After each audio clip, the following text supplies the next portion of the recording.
सबसे तेज भगवा news 24x7 जो निकला है उन्होंने दिखाया है कि अगर सत्ता जनता कांग्रेस का वो दौर भी देखा है जब कांग्रेस में कुछ एक समझदार नेता होते थे जिन्होंने वित्तीय संकटों के बीच में भी देश को सही दिशा दी, जैसे पीवी नरसिम्हा राव और प्रणब मुखर्जी अजमान हो जाती हैं तो उनके मुंह से वह सत्य स्वतः निकल गया, या यूं कहें जो हकीकत थी वो जुबान पर खुद ब खुद आ गई।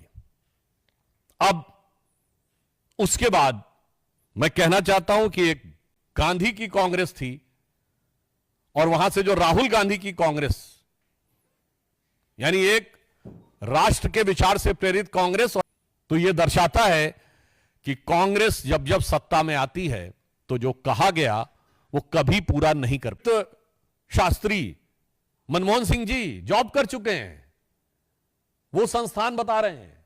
और उसके साथ एक और बात है, भारत 7% पे है with a distant to China का 4.8। ये तो वाकई कांग्रेस के दिल का दर्द ऐसा उभरा होगा कि भाई मोदी जी जब से आए हैं।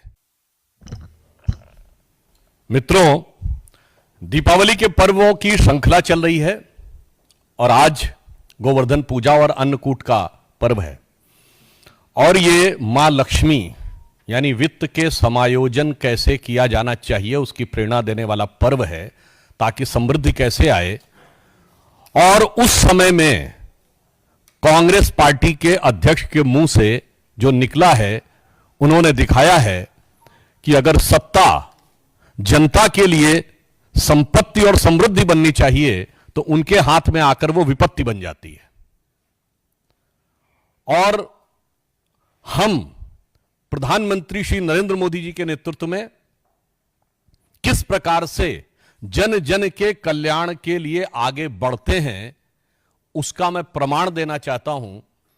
जस्ट आपने देखा होगा पिछले 2-3 बजट से जो precious James and jewellery and the luxury items के ऊपर ग्रेजुअली टैक्स एंड ड्यूटी बढ़ाई गई है और जरूरतमंद जनता को अनाज मुफ्त मुहैया कराया गया है। मोदी जी का यह विचार उस भगवान राम के आदर्श से प्रेरित है, चूंकि दीपावली का पर्व है, जिनके लिए लिखा गया है कि मणि माणिक महंगे किए और सहजे तृण जल नाज, तुलसी सोई जानिए राम गरीब नवाज। तो लग्जरियस आइटम्स को के ऊपर टैक्स और गरीब व्यक्ति के लिए अनाज की उपलब्धता। मगर अफसोस की बात यह है कुछ लोग ऐसे होते हैं, जिसमें कांग्रेस पार्टी और विपक्षी दल प्रमुख हैं, जिनके दिमाग इतने खाली होते हैं कि सत्ता में आने पर खजाना खाली कर देते हैं और इसके बावजूद जनता को वांछित व्यवस्था उपलब्ध नहीं करा पाते हैं। मैं यह बात कहना चाहता हूं कि कांग्रेस अध्यक्ष श्री मल्लिकार्जुन खड़गे जी देश के बहुत वरिष्ठ नेता हैं, वयोवृद्ध कांग्रेसी नेता हैं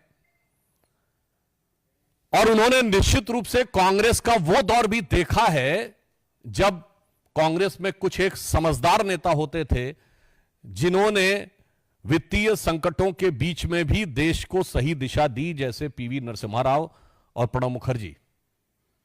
तो हो सकता है आज के इस राहुल गांधी के एरा में, कभी कभी कहा जाता ना कि जिह्वा पर सरस्वती विराजमान हो जाती हैं, तो उनके मुंह से वह सत्य स्वतः निकल गया, या यूं कहें जो हकीकत थी वो जुबान पर खुद ब खुद आ गई। अब उसके बाद मैं कहना चाहता हूं कि एक गांधी की कांग्रेस थी और वहां से जो राहुल गांधी की कांग्रेस, यानी एक राष्ट्र के विचार से प्रेरित कांग्रेस और एक अर्बन नक्सल विचार से प्रेरित कांग्रेस के बीच की यात्रा खड़गे जी ने देखी होगी तो वही उनके दिल से कहीं ना कहीं निकला होगा। अब उनसे दबाव डलवाकर जो कुछ भी कहलवाया जा रहा हो, अब वो चाहे 7 गिनाएं या 17 गिनाएं, उनके लिए मैं कहना चाहता हूं कांग्रेस पार्टी से कि अब जो होना था वो हो गया। बिगड़ी बात बने नहीं, लाख करो किन कोय, रहीमन बिगड़े दूध को मथे न माखन होए। अब जो होना था वो हो गया है। अब मैं इस विषय का आपको तथ्यात्मक जवाब देना चाहता हूं। कांग्रेस अपने किसी भी प्रॉमिस को कभी भी फुलफिल नहीं कर पाई। और जब जब वो सत्ता में आते हैं तो उस प्रदेश के लिए और देश के लिए आर्थिक चुनौतियां लेके आते हैं। हाल ही में उनकी सरकार जिन राज्यों में है उनमें करीब करीब 1.5 साल हो गए। कर्नाटक में आप जाके चेक कर लीजिए, कर्नाटक में 2021-22 में जो इन्वेस्टमेंट था वो 1,63,000 करोड़ था, अब 54,000 करोड़ पे आ गया। हिमाचल में आप याद करिए कि इन्होंने क्या दावा किया था कि हम पेट्रोल और डीजल के दाम कम कर देंगे, आते ही 3-3 रुपए बढ़ा दिए। और उसके बाद क्या स्थिति हो गई कि सरकार के पास कुछ ही दिनों में इतना पैसा भी नहीं रह गया कि वो सही ढंग से सैलरीज भी दे सके। हिमाचल में आपको याद हो कहा कि सारी बहनों को जो कहा था 1,500 रुपए दे दिए, अभी तक की जो जानकारी है शायद 25-30 हजार से ज्यादा को नहीं मिला है, और फिर भी कहते हैं कि हमने सारा कर दिया है। कर्नाटक में तो आपने यह भी देखा कि वाल्मीकि योजना जो शेड्यूल कास्ट के लिए बनाई गई थी उससे भी पैसा डाइवर्ट करने का उन्होंने प्रयास किया। जब इनके शासनकाल में महाराष्ट्र था और हमारे शासन में कर्नाटक था तो इन्वेस्टमेंट में कर्नाटक नंबर 1 हो गया था और महाराष्ट्र पीछे हो गया था, जबकि महाराष्ट्र में देश की आर्थिक राजधानी है मुंबई। अब पुनः महाराष्ट्र फिर नंबर 1 पे आ गया है। तो यह दर्शाता है कि कांग्रेस जब जब सत्ता में आती है तो जो कहा गया वो कभी पूरा नहीं कर पाती है। जहां तक उन्होंने कई प्रश्न खड़े किए हैं आदरणीय खड़गे जी ने, तो मैं कहना चाहता हूं रोजगार की आप बात करते हैं तो रोजगार के लिए सबसे प्रामाणिक जो डाटा होता है वो होता है ईपीएफओ, एम्प्लॉय प्रोविडेंट फंड, यानी कर्मचारी भविष्य निधि खाता। जब कोई कर्मचारी बनेगा तभी उसके खाते में से पैसा कटकर उसमें जाएगा, और सिर्फ कर्मचारी का खाता नहीं जाता, उसमें जो उसका नियोक्ता है यानी एम्प्लॉयर वो भी अपना कंट्रीब्यूशन देता है। तो जब तक कोई किसी को नौकरी नहीं मिली होगी और उसका कोई एम्प्लॉयर नहीं होगा तब तक ईपीएफओ अकाउंट ऑपरेटिव नहीं होगा। और हमारी सरकार आने से पहले 11 करोड़ ईपीएफओ अकाउंट थे और 2024 में आते आते 25 दशमलव कुछ करोड़ ईपीएफओ अकाउंट्स थे। EPFO accounts, employ provident fund accounts में सबसे बड़ी छलांग जुलाई के महीने में 22 लाख नए कर्मचारी भविष्य निधि खाते खुले। कांग्रेस वालों को खुली आंखों से यह आंकड़ा देखना चाहिए, इसमें किसी प्रकार के किंतु परंतु की कोई गुंजाइश नहीं बचती है। और एक अन्य कुछ सर्वेस के हिसाब से इन 10 वर्षों में 54 करोड़ जो पर्सन्स, जो वर्किंग पर्सन्स ईयर होते हैं वो क्रिएट किए गए, अर्थात प्रत्यक्ष या परोक्ष रूप से कितने लोगों को रोजगार मिला उसका एक संकेत होता है। और ईपीएफओ एकदम ऑथेंटिक, डॉक्यूमेंटेड, अनडिस्प्यूटेबल, जिसके ऊपर किंतु परंतु नहीं किया जा सकता, वो डाटा होता है। फिर भी उनको ना समझ में आता हो आंकड़ा, तो मैं उनसे कहना चाहता हूं कि जिनको लग रहा है कि रोजगार सृजित नहीं हो रहे हैं, तो 4 करोड़ प्रधानमंत्री आवास बने हैं, 74 नए एयरपोर्ट बने हैं, 37 किलोमीटर प्रतिदिन सड़क बन रही है, 12 किलोमीटर प्रतिदिन का इलेक्ट्रिफिकेशन हो रहा है, भारत ने विमान वाहक युद्धपोत बना लिया है, कश्मीर में चिनाब पे सबसे ऊंचा पुल बन गया है, मुंबई में अटल सेतु बना है, कोलकाता में जमीन के नीचे मेट्रो बन गई है। मैं उनसे विनम्रता से पूछना चाहता हूं, ये बना कौन रहा है? कोई ना कोई तो बना रहा है, तो कोई ना कोई तो रोजगार सृजित हो रहे हैं, या आपको लग रहा है कि आसमान से जिन्न विन्न आकर बना रहे हैं इनको? इसलिए मैं कहना चाहता हूं, आंकड़े देखो या हकीकत देखो। मेरे कांग्रेस के मित्रों, चश्मा उतारो फिर देखो यारों, दुनिया नई है चेहरा पुराना।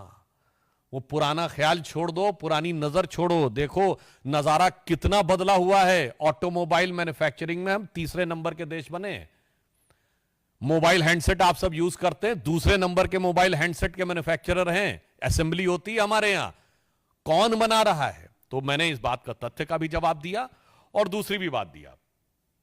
अब उनका कहना है कि अच्छे दिन की बात, हां तो मैं बिल्कुल कहना चाहता हूं, ये घबराहट,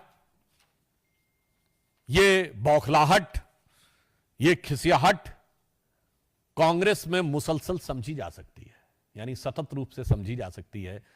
मानवीय बात है, उनके अच्छे दिन इतने दूर चले गए, शायद उन्होंने सोचा नहीं होगा कि 139 साल पुरानी पार्टी तीसरे अटेम्प्ट में थर्ड डिजिट टच नहीं कर पाई।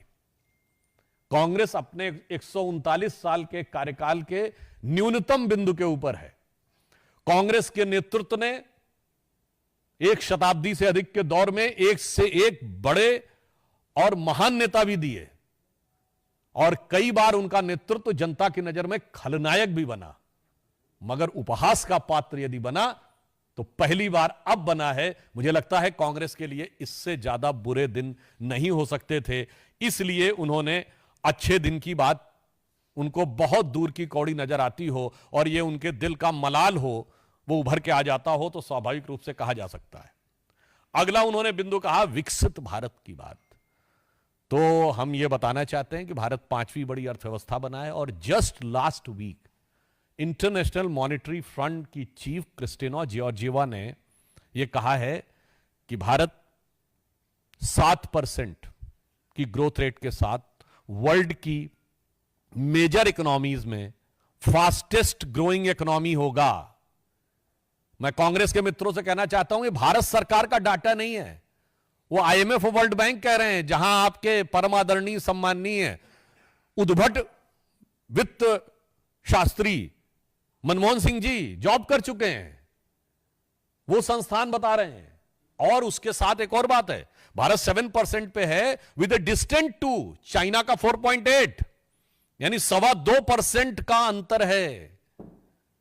तो उसके बाद आपको यदि नजर नहीं आ रहा है कि भारत विकास के किस दौर पे जा रहा है, और एक दौर था जब कांग्रेस आखिरी बार सत्ता में थी 1984 के आसपास, तो देश में साक्षरता दर 34-35% के आसपास थी।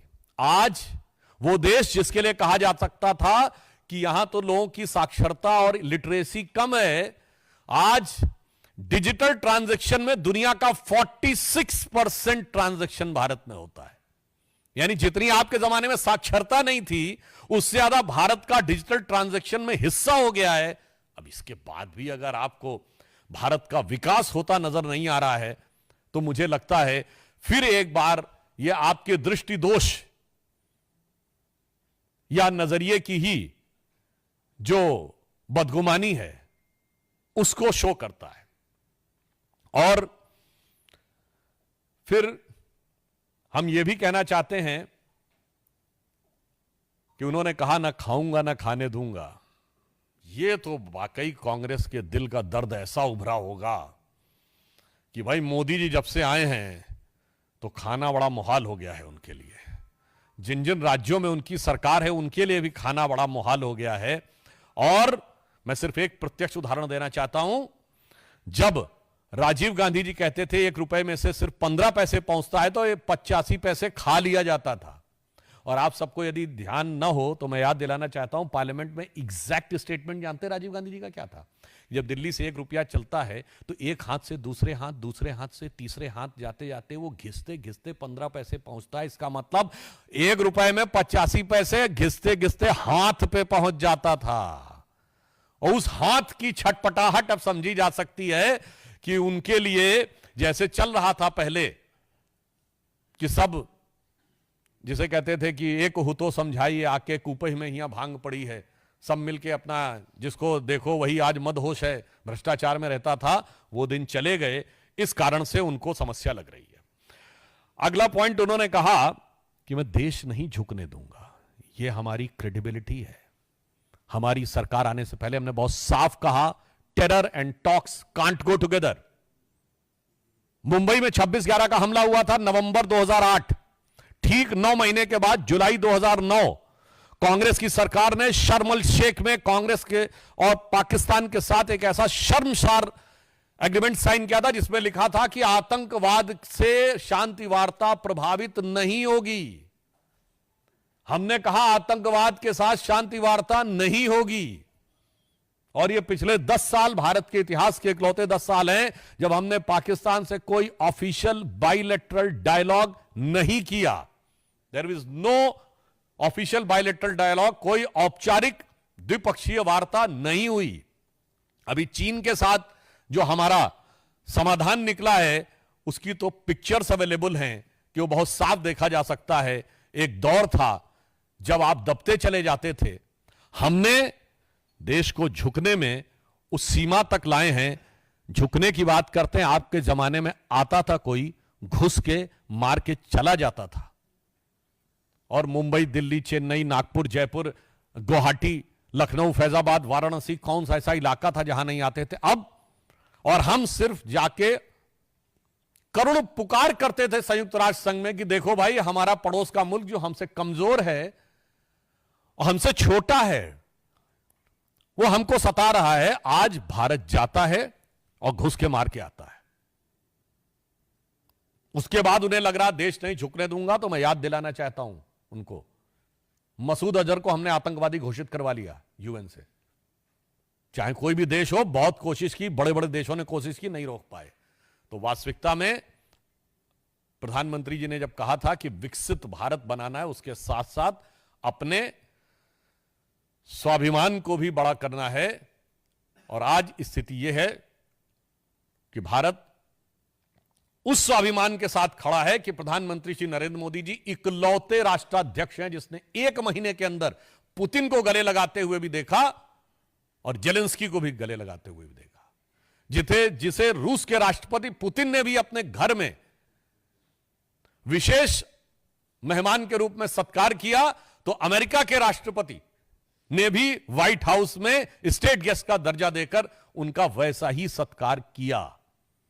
मुझे लगता है इसके बाद भी किसी को देश झुकता नजर आ रहा हो तो मैं कहूंगा इसका मतलब विदेशी मानसिकता के बोझ से अभी तक उनके कंधे और विचार झुके हुए हैं। अब उन्होंने यह कहा कि सबका साथ सबका विकास, तो सिर्फ इतना बताना चाहूंगा 54 करोड़ जनधन अकाउंट खुले हैं। आज 90% जनता उससे कवर्ड हो गई है। सिर्फ एक और उदाहरण देना चाहूंगा, कांग्रेस के दौर हुकूमत में 14 करोड़ लोगों के पास स्मार्टफोन था। आज 84 करोड़ लोगों के हाथ में स्मार्टफोन है। 1 अरब से अधिक इंटरनेट कनेक्शन है। 1 अरब से अधिक लोगों के हाथ में फोन है, मोबाइल फोन है। अगर सबका साथ और सबका विकास नहीं हो रहा है और 80 करोड़ लोगों को वो मिल रहा है, वो तो एक अलग विषय है उसी के साथ। और सबसे बड़ी बात यह है कि उन्होंने ये कहा कि मोदी जी की गारंटी एक मजाक है। तो मैं उन्हें बताना चाहता हूं कि उस कांग्रेस के तथाकथित मजाक का वास्तविक स्वरूप क्या है। मोदी जी ने 15 अगस्त 2014 को कहा जनधन अकाउंट। आज 54 करोड़ से अधिक जनधन अकाउंट है। और उस समय लोग कहते थे, बड़े बड़े आर्थिक विशेषज्ञ कहते थे, पैसा कहां से आएगा इसमें। आज जनधन अकाउंट में 2 लाख करोड़ से अधिक का पैसा है। पूरा करके दिखाया। बताइए मजाक कौन बना रहा है, आप या अपना। मोदी जी ने कहा स्वच्छ भारत 2014 में। आज किसी से यह छुपा हुआ नहीं है कि 2014 से पहले जितनी आसानी से लोग हाथ में कोई भी रैपर या कोई चीज हो छोड़ दिया करते थे, आज मानसिकता और विचार में बदलाव आया है। मोदी जी ने कहा बेटी बचाओ बेटी पढ़ाओ। आज नवजात शिशुओं के सेक्स रेशियो में भारी सुधार आया है। और राजस्थान और हरियाणा जैसे राज्य जहां यह सबसे अधिक स्क्यूड था, वहां भी भारी सुधार हुआ। और पिछला वर्ष यह था जबकि अनेक राज्यों में नए नवजात शिशुओं में, कुछ राज्यों में लड़कियों की संख्या लड़कों से अधिक थी। यह बदलाव करके दिखाया है। हमने ओबीसी कमीशन को संवैधानिक दर्जा देने की बात कही थी, संवैधानिक दर्जा दे के दिखाया है। दलित chamber of commerce Modi ji के आने से पहले नहीं सुना होगा, उसे करके दिखाया है। महिलाओं के हित में जो कहा था वो पूरा करके दिखाया है। चाहे सबसे अधिक महिला मंत्री हो अथवा जो जो स्टेप्स उठाए गए। इंडियन डिफेंस फोर्सेस और पैरामिलिट्री फोर्सेस के फाइटिंग फोर्स में पहली बार महिलाओं को कमीशन देकर दिखाया है। ओआरओपी कहा था, वो करके दिखाया है। और सबसे बड़ी बात, धारा 370 कहा था, वो करके दिखाया है। भव्य श्री राम मंदिर का मार्ग प्रशस्त करेंगे, हमने सदैव कहा था, और मार्ग प्रशस्त करके दिखाया है। मगर ये उसके बाद जो लोग हम पे आरोप लगाते हैं उनसे पूछना चाहता हूं, कांग्रेस के प्रॉमिस वहां से शुरू करिए। देश का विभाजन नहीं होगा, हो गया। कश्मीर हम वापस ले लेंगे, नहीं ले पाए। 35A और 370 अस्थाई है, नहीं कर पाए। इसके बाद गरीबी हटाओ 1970 और 2013 में कह रहे थे कि नहीं नहीं वो फूड फॉर सिक्योरिटी देनी है, नहीं कर पाए। जाके देखिएगा, राहुल गांधी जी का एक ये भी बयान है कि आतंकवाद को कैसे नियंत्रित किया जा सकता है सब जगह रहते हुए। आपने जो जो कहा वो नहीं कर पाए, और अभी हाल के वर्षों में आ जाइए। 2018 छत्तीसगढ़, जैसे ही हमारी सरकार बनेगी 10 दिन, 1 2 3 4 5 6 7 8 9 10 दिन में किसानों का सारा कर्जा माफ हो गया। क्या 5 साल आके चले भी गए, नहीं कर पाए। राजस्थान में 5,000 रुपए बेरोजगारी भत्ता देंगे, आके चले भी गए।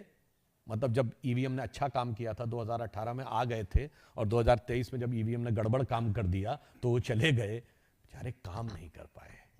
और अभी आप देख रहे हैं जो कर्नाटक में, तेलंगाना में, हिमाचल में जो हो रहा है, मुझे लगता है कि ऐसा कहकर कांग्रेस पार्टी अपना मजाक बना रही है। यदि वो प्रधानमंत्री श्री नरेंद्र मोदी जी के लिए ये कह रहे हैं तो इसके द्वारा वो अपना स्वयं का मजाक बना रहे हैं। क्योंकि हमारे यहां कहा गया है, किसी विराट व्यक्ति को कितना भी छोटा सिद्ध करने का प्रयास करो, उसके विराटता पर असर नहीं पड़ता है। जे बड़ेन को लघु कहें, नहीं रहीम घट जाए, और गिरधर मुरलीधर कहें, महिमा बदलत ना आए। ये अब्दुल रहीम खान खाना का दोहा है। मतलब वो जरा सेकुलर लोगों को याद रखना चाहिए कि उन्होंने भगवान कृष्ण के लिए कहा है कि बड़े लोगों को कितना छोटा करने का प्रयास करो, वो छोटे नहीं होते। जैसे उनको गिरधर कहो, इतना बड़ा पर्वत धारण करने वाला, या मुरलीधर कहो, बराबर रहता है। मुझे लगता उसी प्रकार उनके भक्त जो मोदी जी हैं, वो भी बड़ी सहजता से बड़े बड़े कार्य कर रहे हैं। आप कितना छोटा करने का प्रयास करें, उससे किसी उनकी प्रतिष्ठा, गरिमा, लोकप्रियता पर कोई प्रभाव नहीं पड़ने वाला है। अब वैसे तो इतनी इतनी चीजें हैं कि अगर आप देखें तो आप ये देख सकते हैं, ये इन्होंने कर्नाटका के लिए कहा था, ये तेलंगाना के लिए कहा था। अब बोलते बोलते तो बहुत लंबी प्रेस कॉन्फ्रेंस हो जाएगी कि वो फिर तो ये कहना पड़ेगा ना कि वो दास्तां कहते कहते जमाना सोने लगेगा। ये हिमाचल में इन्होंने किया था, आप लोग इसको देख सकते हैं कि जो इन्होंने कहा वो कभी नहीं किया। अब मैं ये कहना चाहता हूं कि जो कुछ उन्होंने कहा वो सिर्फ एक जजमेंट की गलती नहीं है। उन्होंने कहा उनसे गलती हो गई और वही प्रॉमिस करिए जो करना चाहते हैं, तो मैं उनसे कहना चाहूंगा, मोदी जी के विरुद्ध आपके मन में आती हुई छटपटाहट और बौखलाहट के चक्कर में आपने जो किया, उसके लिए उनके लिए एक पंक्ति कहना चाहूंगा कि सही राह को छोड़कर जो मुड़े हैं, कभी पग न उनके शिखर पर पड़े हैं, और बिना पंख तोले उड़े जो गगन में, न संबंध उसके गगन से जुड़े हैं। कांग्रेस को यह याद रखना चाहिए। मगर मैं इससे ज्यादा गंभीर बिंदु यह कहना चाहता हूं कि यह सिर्फ कोई उनकी जजमेंट की गलती नहीं है। आज जो प्रधानमंत्री जी ने कहा है, कांग्रेस जिस प्रकार के अर्बन नक्सल्स के हाथ में चली गई है, यह एक सोचे समझा षड्यंत्र और भारत में अराजकता उत्पन्न करने के एक प्रयास का हिस्सा भी है। मैं पुनः आपको यह बात भी बताना चाहता हूं जो मैं पहले भी कह चुका हूं।